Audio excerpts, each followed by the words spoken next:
What is up? How are you doing? This is the movie show On your favorite radio station / podcasting service. Active FM. I'm Sash. My name is Ryan. And just do it. We are just doing it. We're like, yeah. If you have no idea what I'm talking about. Yeah. Today, we are going to be reviewing the latest film by actor / now director, Ben Affleck. And he produced a movie that was all about Nike's Air Jordans. Yeah. Yep, there's a movie about that, just in case you didn't know.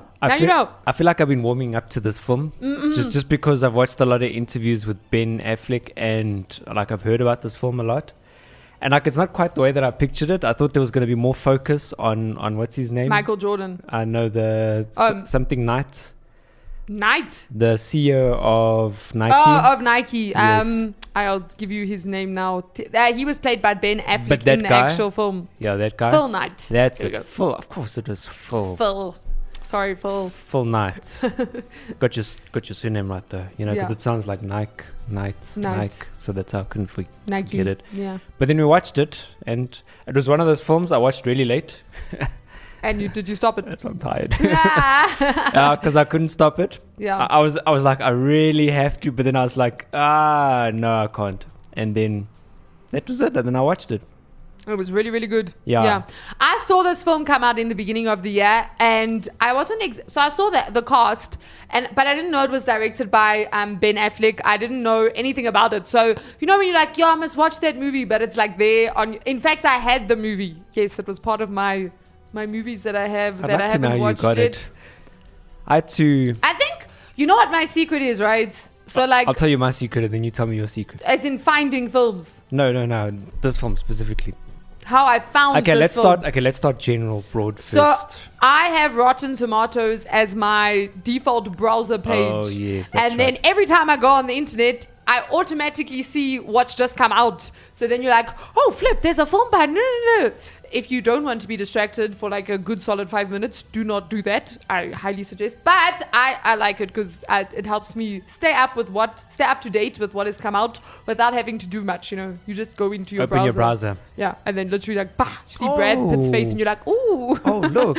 Yeah. Yeah, so that's where I think I saw it. And then because of the cast, I went and got the film, and then I just didn't watch it until we did Good Will Hunting. And now, just in case you're wondering, we have started a Matt Damon marathon because it was just so good, Yeah. So this is part of our Matt Damon marathon. Matt Damon's good. Yeah, we have done other Matt Damon films, by the way. If you want to go and Martian. listen to those shows, we did The Martian, we did Ford versus Ferrari. That film is Yeah. still one of my favorites. What else did we do?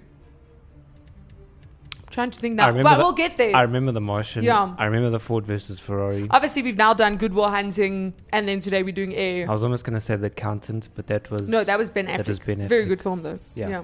We do great films, yeah. Right. That's why you should keep listening. Yeah, so that's this is Air. So how did you get this movie? I know it's on Prime. I did a 7-day trial on Prime.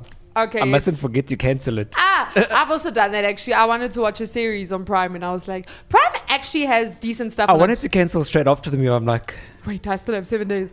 no, Yeah. they might just like, hey, we got you. You watched, you watched- subscribed, you watched the film. and then but No, I don't know if they'll I do have that. a 3-month. They did say cancel anytime. Yeah, no, you can say.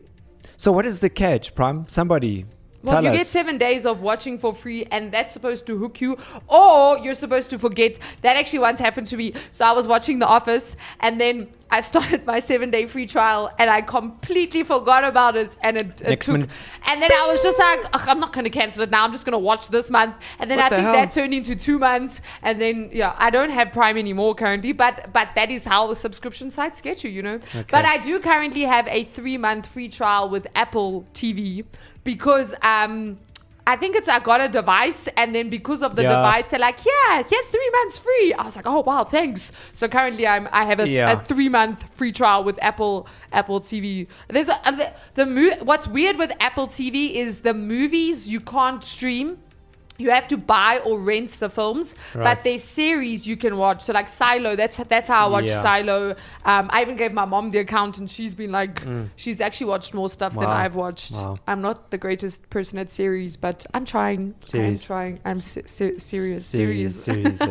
Yeah. So if you want to watch this one, it is on Prime. Yeah. And it is a sports drama. It is 1 hour and 52 minutes long, directed by the one and only Ben Affleck. And in fact, so this film was actually it won. So in 2021, it was the screenplay. It basically won the best unproduced.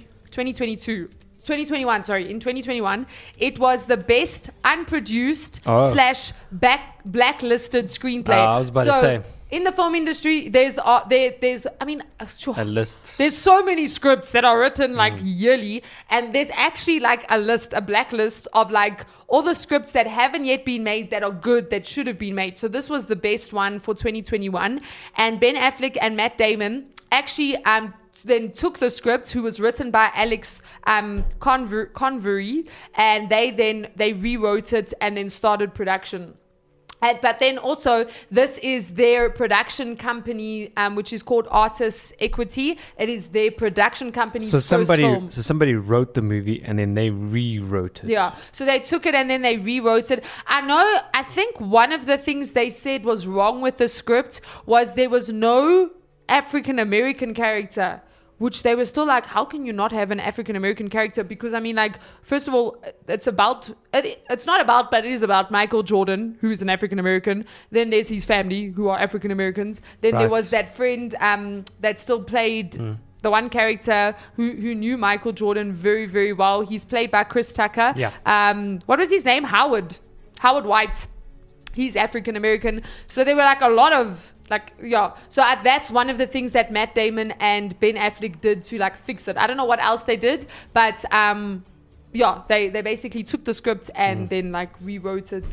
But this movie, I actually think Ben Affleck is a brilliant director, because I felt like I was watching something fresh. It didn't feel like stale. It didn't even feel like Good Will Hunting. Just the way he went about telling the story was incredible. You know, I've never seen other films being referenced in a film. And actually, in this movie, them, like in the beginning, you kind of get introduced to the 80s. Yeah. And then they reference a lot of, like, you see a lot of films that were happening around that time. You're like, wait, are we watching? No, we were not watching. No, we what? Yeah. Like, so for me already there at the beginning, like I've never seen that reference, the amount of referencing that they did in the beginning, just to really put you in what was happening around that era. Like create the setting. Yeah, and you see the movies, the biggest iconic things that were happening. You even saw that wasn't a Snicker ad or something. Exactly. The A-Team. Like I remember that. I was just like, oh yeah, right, wow. That's I know the cast said, because I mean the cast. If you look at the cast, there were some scenes from Ghostbusters. Yes, there was. But the cast all like grew up in the 80s, and they were all like, it was so cool. It felt so like nostalgic to go on set, and I mean the sets, the costumes, the purple Porsche. Can we please take a moment for that beautiful purple vintage Porsche? That could very easily become a wallpaper. I'm just saying. Like very, very beautiful. And how was Ben Affleck's character's pink running outfit? I was finished. He had like pink leggings and pink shoes, and but it was very, and his haircut, even Ben Affleck's haircuts. And I don't know if you picked this up. I did think this was the case, but I had to do research to confirm. Matt Damon wore a fat suit for the entirety of the film. Oh, really? Yeah, he looked. Matt Damon's actually he's in very good shape. I don't know if you've seen him. Like he's very. Yeah, no, I noticed. He's not obese at all. No. But in this one, he's got the comfort belt, the tummy, and you can see it. Like he doesn't even wear tight shirts, but you can like. But I was still looking at him and I was like, Matt Damon doesn't look like this. And he jogs in the movie. And stops. He's just like, nope, I'm not doing this. Yeah. I am not doing this. No, and walks away. Yeah, because he like looks down and he's just like, I know I work at Nike, I but saw that. This ain't for me, man. Yeah. Wearing his Nike shoes and everything. Another thing that was really cool about this film was I think this is what happens when actors get to like be involved with more than just the acting part of production. So we saw this with Good Will Hunting as well. But a lot of it was very much just like conversations with ordinary people in rooms. Like literally there wasn't ever a car accident. There wasn't ever a big basketball game. There wasn't ever, do you understand what I'm saying? Literally the entirety of the film. So you're talking about the events. Yeah, it was very simple events, and like often the timestamps. scenes were long. So generally with the script, right, and you're taught this. I've read script writing books, and they literally say you need to with stage plays. It's different because obviously it's happening in acts, like you have your acts, but then like there's no like you can't quickly change the set on a stage play because the set's been set and. I mean, the audience is watching and but with movies, you can obviously, change sets immediately. Like your beats can be very, very quick and short. And they even say do that so that you can keep the audience's attention. So generally, if a scene is 2 pages long, 2 pages on a script, and 2 pages isn't long because I don't know if you've seen script formatting, you actually don't get much on a page. But how it works is that a page of one script page is equal to 1 minute of film. So that's how they kind of can tell like length and all of that is by how many pages the script is. But 2 pages is normally a very long scene. That's 2 minutes, right? This film, often the scenes went on for like 4 to 6 minutes. Yeah. Like one scene went on for that long, and yet it was interesting. You were like in there the whole time. The actors, the cast was incredible. I actually think that one of the reasons this film works is because of the cast. Like the cast, and then Ben Affleck's directing, and the way he worked with the actors. I think it was incredible. In fact, Matt Damon said that when production came to an end, he was actually sad because he didn't feel like he was going to work. He literally felt like he was having the best time of his life every single day. And when it finished, he's never been more sad to finish a project. And I mean, how many films has Matt Damon been in? Like, how many films has he been Tons. in? I mean, he's been in Christopher Nolan's Oppenheimer. Do you understand what I'm saying? But he actually felt sad when this one came to an end. And then on top of that, the actors worked so well together and they were so professional that the shoot was scheduled. They had budgeted 33 days. So that was the shooting plan. They completed it in 24 days. That's just because of the rate that they were able to work through the scenes. Sure. Because of the cast. But the cast was incredible. The cast was actually Matt Damon, insane. Ben Affleck, insane. Viola Davis did such a good job, and she was requested by Michael Jordan himself. So when Ben Affleck told Michael that he was making the film, he had two requests. The first one was that Viola Davis plays his mom, and the second one was that Howard White be included in the story. And that's when Ben Affleck thought that Chris Tucker, he'd always wanted to work with Chris Tucker, but also he knew that Chris Tucker and Howard White were really good and close friends, so that's why he asked him. But I mean, they did an incredible job. And then Viola Davis, so in the film, Michael Jordan's mother and father, the two actors that played them, are actually married in real life. So that's Julius Tennant. Yeah, I could see it. It's actually right. Yeah. It's like no, there was a ring on the finger.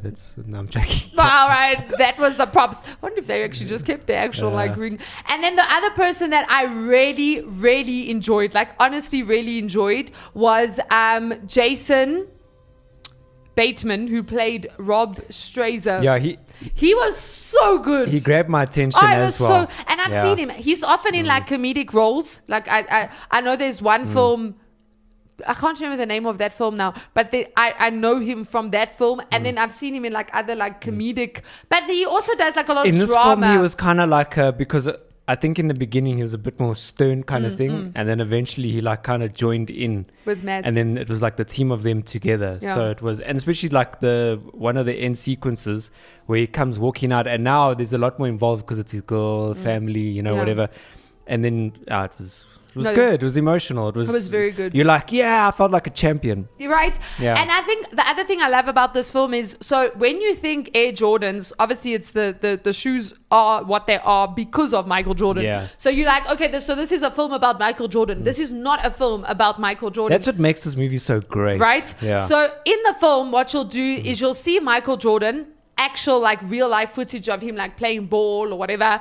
And then whenever his character is in a scene, they never show his face. So you always only see like an obscured version of Michael Jordan. Yeah. Ben Affleck didn't want an actor to play him because he was like, you can't get an actor to play. Who's gonna do that? Yeah, like Michael Jordan. And then the audience is gonna be like, but that's not Michael Jordan. So like Michael Jordan has lines, but you never see his face. He's a very like in the background character, even though he's like mentioned almost in every scene. He's like he's a very background character. This story is actually more about Michael Jordan's mom. They put a very big emphasis on her. And then also people like Sonny, played by Matt Damon. I'd say those two characters were almost like the stars. And then obviously just how like ordinary people within a very big organization that was actually crumbling at the time, how they did like heroic things and took risks. And, you know, they were ordinary people facing ordinary issues, going through ordinary things, overweight, you know, stuff like that, and yet they were able to make history. Like really they really did make history really and take a chance. And I mean, yes, Michael Jordan was the name and the face, but he would have been nothing without all of the people that are mentioned in this film. So I think that's also what was nice about it. It was an underdog film in a way. It like showed like, yes, there's the star of the show, but then there's all of these background people that believed in him and that took a risk and that are the reason why he is where he is today. Yeah, because in the film itself, you go into like the Nike like headquarters, and you're like, Nike, like, right. yeah, This is so cool. And then they give the stats of like how much percentage, how much dominance they have over the basketball. And then you see Converse and it's like something like Huge, 50, 60%. Then it goes to Adidas and they're like 20, 30, 40, whatever, something. And then it goes to Nike and it's like the small little company and it's just like 16%. And then what's crazy about it is it shows how in the end, I don't know if you saw, Nike still bought Converse. Yeah, that's right. It was like, I wonder if it still is today. I think it is. Must be, I think it is, yeah. But this is what got me. So I was just like, what? So at the end of the film, they give you like the stats and they show you like what happened to each of the characters, which I thought was really cool. But one of the things that was almost like a shock was when they closed the deal or were going to close the deal with Michael Jordan. He did what no other sportsman had ever asked and had never been done before, was he said he wants a certain percentage of all profits made on Air Jordans that are sold. Now, that's not how it worked. What would happen was the shoe company would basically pay the sportsman a salary, so they would come up with an agreement, a contractual agreement. In the film, they actually dropped that number just to make Nike look like more of an underdog. In real life, actually, that number was higher than what I think in the film they say 250,000. It was higher than that he would get paid yearly in income. But that wasn't profits. That was just Nike saying every year for the next so many years, we're going to give you set amounts done. Whereas he said, no, every shoe that is sold, I want this percentage of the profits. And he got it right. And to this day, I was just like, what? Michael Jordan is earning $400 million in passive income. Because of Air Jordan. I was just like, what? That's insane. Like, imagine you're sitting on your couch and you're earning $400 million. Passive, people. Yeah. Not income. Passive income. Because, I mean, around this time, Nike was more just like a jogging kind of shoe. And today, go outside and take notice of people's techies. Like, even if it's the fake ones, Nike is huge. No, it's huge. You see that tick, that... Just do it. You're like everywhere. Yeah, no, it's true. Like obviously, like Adidas, a lot of people. Adidas is still good. Well, Converse, I would say, has dropped. But Adidas, they big in their tracksuits. You see a lot of the people with the stripes. Yeah, that's true. And then Converse has definitely, in my mind, okay, I could be wrong, but in my mind, I think of Nike as higher than Converse, which means that, I mean, and Converse, at the time, Converse was the leading shoe in basketball at the time that this film was made. Yeah. So it's crazy how it all turned around. I wonder what Nike did with Converse. Did they just keep, Yeah, I think they just bought them out and then, Converse by Nike. Yeah, it's one of those things. Converse powered by Nike. Nikeverse. Or they just kept it Converse and they're like, you will be inferior to us, but we will make money off of you. Converse, the con of Nike. In the verse. Wow. whatever. There we go. Like, what do you do with that if you buy a... Oh, Yeah. sure. That's very interesting. So just a couple of facts, non-fictional and factually right. Yes. Factually wrong and factually right. Which ones do you want one first? The right or the wrong? Let's do the wrong. Let's do the wrong. Let's Right. do the wrong. Yeah, then we'll celebrate with the right. Right? Right? Right. All right, just do it. So in here, the just do it came from Gary Gilmore, which I think they did describe in the movie. So I don't understand when they gave this fact. When he was about to be executed, they were like, any last words? And he was like, Yes, they did say that. but he said, let's do it. And then from there, apparently people kind of played on the words And came up with just do it. Yes. All right, Sonny doesn't gamble around that timeline. So you actually see him in the movie, but apparently he had in earlier parts of his life been a big gambler, and then he so-called he was like, I'm gonna clean up and not gamble anymore. Yeah. Although they I know they showed him gambling at the beginning of the film, but it's not like he went back. Towards the end of the film, I don't know why, but I kind of clicked. I'm like, because you see how he took a gamble there, and it looked like he lost his money. Yeah, I did. So taking a gamble here, I don't know if that scene was supposed to have more an effect. Maybe it was supposed to like set it up as like That's this what I'm dude already saying. failed once now. Yeah. That's what I'm thinking. All right, and then Sonny didn't watch a game on cassette. Instead, he was at the game. Oh, okay. When he spotted that last ball that was thrown, which apparently got Chicago Bulls to win, was in the last 10 seconds. He did that last shot, and that whole thing was actually set up for Michael Jordan to actually shoot. He saw that moment live. Yeah. Oh, that's so cool. Yeah. I suppose though the impacts of him replaying it, Yeah. like for us as viewers, it made more impact. Oh, going back, going forward. Because obviously going he then saw that. Yes, he was very good then because he saw that like without any highlights or like he literally watched the moment happen and realized. Well, he won. Obviously, they won it because it was literally the last. You know, one of those moments in sport where shoot now, and you see the clock going down. Not Michael, as in Sonny must have been a very good observer to actually pick that up live. Yeah. But I understand why they did that the way they did it in the film. But like that ball went through the hoop, and then everybody was like, "Yeah, Michael Jordan from South Carolina." So that's actually what happened. And then Sonny, Sonny didn't watch. So there you go. 4 facts. Here we go. Factually right. Jordan did want a new shiny car. The Mercedes. Michael Jordan, yes. It was a Mercedes, right? It's a red Mercedes. Yeah. Okay, Jordan did obviously want to sign with Adidas.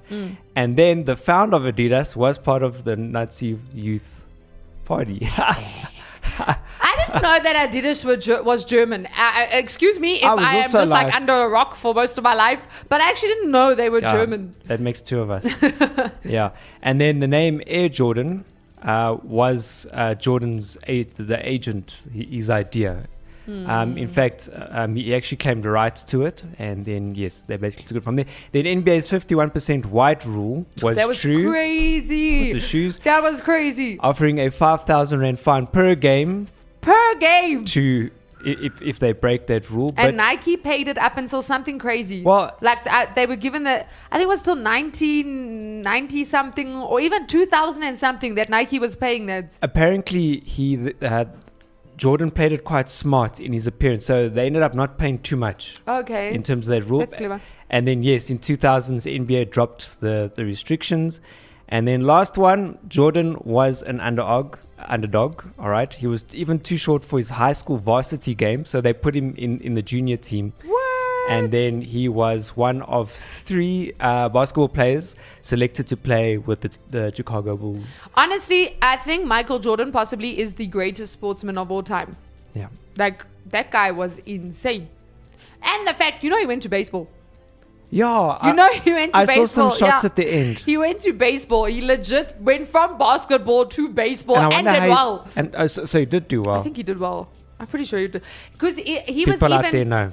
Yeah, people out there. No, but he was because also with the Chicago Bulls, they only did well when he was in the team. Yeah, I think he comes across as someone that's not very how do I put it? Not someone who's who's very like prideful almost, like because when Ben Affleck had actually contacted Michael Jordan to say, listen, we're making this film, just tell me. And Ben Affleck even says that he was very intimidated by Michael Jordan. So he was just kind of putting it out. He's like, listen, just tell us. If we don't make the film, we don't make the full. And apparently said that this movie is rubbish, absolute rubbish.